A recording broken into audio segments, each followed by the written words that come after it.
Government has been criticized for not implementing policies that will enable communities to mine on a small scale. Some are of the view that government's failures to set up measures to enable artisanal small-scale mining has contributed to illegal mining, which remains a thorn in the flesh of government. Residents around mineral-rich mining communities like Burgersfort in Limpopo have called on government to do away with the constraints around small-scale mining. In response to them, this is what President Cyril Ramaphosa had to say. Omulo mong ha tsoga go seng a ilo kena mining ya gage a epe chrome kapo a epe fwepo leng gape mo le platinum a ke le lebella ke le bona le bo Mr. and Mrs. Platinum, so le nyaka di license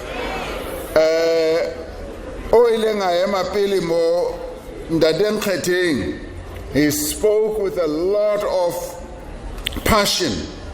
Or we want mining licenses, we want to mine, and he wanted this problem to be solved, particularly in kabani batho ba mona le reno batho ba epang Baskabitra illegal miners. They should be seen as entrepreneurs, or you are being entrepreneurs, and there's very little else that you can do in the absence of job creation. Then Deputy Minister of Mineral and Petroleum Resources had indicated that government was in the process of reviewing legislation around artisanal mining and small-scale mining.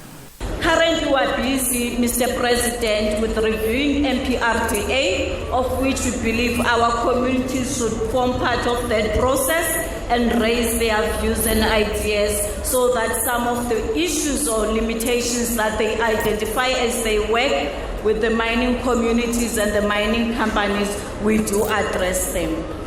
In terms of policy reforms that we have put in place to make sure that even our people do participate in the entire mining value chain, we did develop artisanal and small-scale mining policy in 2002, and its aim is to make sure that those who are using traditional means, there is no modern technology when they mine, they also benefit. Meanwhile, Kusatu in the Northwest has highlighted a need for policy change in the approach to mining. One of the things that I think we can look at, Natasha, is to look at artisanal mining, where we can give small-scale cooperatives in the locales where mining has been active to be the ones who take care of these shafts that have been left unrehabilitated and give them a license to mine and do the work there in the mine. The practices of artisanal and small-scale mining are banned in the country and are unlawful. No one can partake in these practices without a mining license. An expert has further sought to clarify the difference between illegal mining and artisanal mining. She further slams government's failures to solve the crisis. The reason that artisanal mining is illegal is because of a provision in the Mineral and Petroleum Resources Development Act. It's a statutory offence. So any kind of artisanal mining is currently illegal. We have a policy that has not been translated into the law, into the legislation. So this is where we need action from the Department of Mineral Resources to legalize some kind of artisanal mining, so that this livelihood strategy, which applies to tens of thousands, hundreds of thousands, we're actually not sure, people can pursue this livelihood. And it's not just men going underground, it's women who are crushing the stone. Whilst another laments the red tape that blocks artisanal miners from obtaining permits. There was a policy that was drafted in 2022, it was adopted. We need an implementation.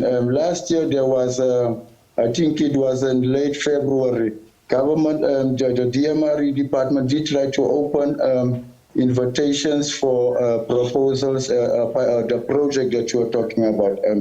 But there was so much red tape around it that most of these artisanal miners they couldn't even meet those criteria around that red tape.